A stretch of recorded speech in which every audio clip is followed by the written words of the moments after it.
That old black magic has me in its spell. Salutations all, anyway, we're gonna ignore that little text error. This is a ROM, after all, a translated ROM, so not everything's perfectly made, but I'm Jockey. Welcome to Final Fantasy II. Welcome to Final Fantasy II. Of course, I couldn't have Bad Sequel Month without this game, considering Final Fantasy is one of my favorite franchises, and this is probably the worst one I've played in the series. Now, this might not actually be the Final Fantasy II some of you are familiar with. Some of you might know Final Fantasy II as a Super Nintendo classic that has, decent gameplay, great graphics, and music. And, no, that is not this game.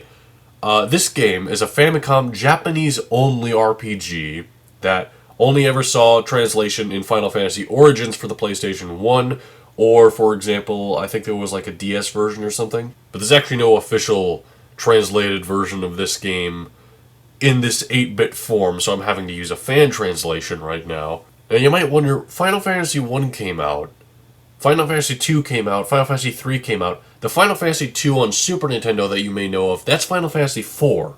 So how exactly did we miss two games? Well, the first game took a long time to get localized, and they didn't want to spend a lot of development time localizing 2 and 3, since they were already working on 4, so then they would just focus the localization team on that one. I'm sure some of you have already heard this whole shebang before, but let's get started anyway. Okay, this is the actual Final Fantasy II. What do we have here? Starting off, same prelude theme as the original game. In a far-off land, a long peace has ended. The Paramikian Empire has summoned Hellspawn in hopes to rule the world. The people of Fynn fought bravely for the kingdom and lost. Now 4 of Finn's youth must flee to Altair, with the enemy just behind. I know this says Alti, but it's Altair, I'm pretty sure in Final Fantasy Origins. That's just what I'm gonna call it, I guess. But yeah, this is our basic premise. Unfortunately, I'm gonna have to start a new game. I don't have the speed up. We always want the speed up.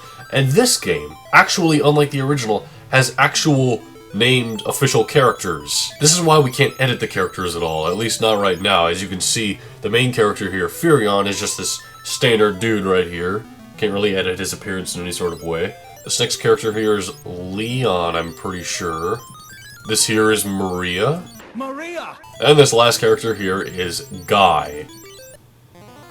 And we're immediately thrown into battle. That's right, we're just suddenly here. I mean, they did explain that 4 youths from that town are now fleeing, and I guess we got caught along the way. We got a different battle theme than before, but you'll also notice some other features, like how Maria here is in a further back row than the other characters, which is actually a feature that would stick for some of the games. This game is a bit more story-focused than the original Final Fantasy, as you can no doubt tell. And there goes Furion. And there goes Guy. Leon, he completely missed. Come on, Maria, you got this. Nope. So, if you couldn't tell, this is a bit of a scripted segment, which I'll give it credit is pretty innovative for a game at the time, to have this sort of gameplay story integration at the start of the game. It's very interesting. Let's try to run.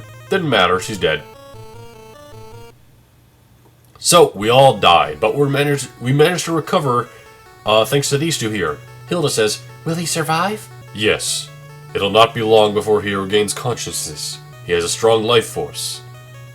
I found him as I was fleeing Fynn, unconscious and covered in blood. Save him.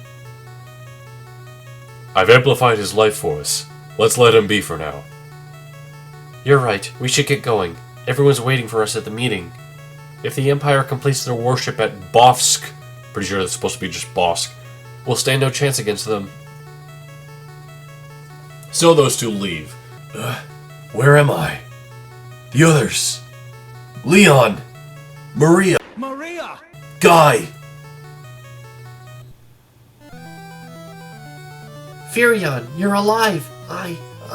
Where's Leon? We were rescued by the Princess of Fynn, but Leon hasn't been found yet. It's alright. I'm sure he's alive. And so now, we're still not controlling it. Whoops. So you have recovered. Good.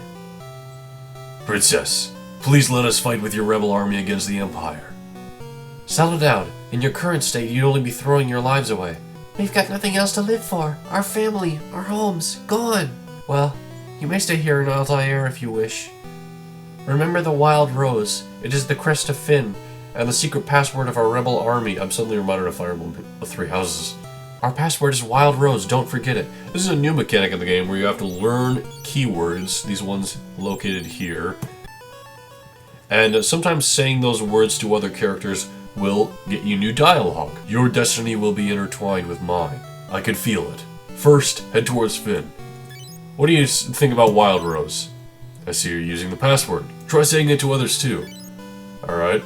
So yeah, very story heavy compared to the original Final Fantasy. Not so much compared to the other games in this series, but you know. This is still the second entry, and I'll absolutely give this game credit for being story focused. Hello there, Mr. King. Oh, the pain. My daughter Hilda will tell you everything. He doesn't know the password though, he just has no clue what I'm talking about when I say the password. So I do like the approach this game takes. You know, that you're part of a rebel army, you lost your friend Leon. Yeah, if we actually look at our party, Leon's not here despite us getting him at the beginning of the game. This is actually a mechanic that all other Final Fantasy games would follow, at least that I know of, where your party is always shifting. And I do not like the mechanic, but oh well, we'll get into that later. Hey, I'm Paul. I'm the world's greatest thief. There's nothing I can't steal. What do you know about Wild Rose? I never steal from rebels. My hometown of Finn was invaded. Alright.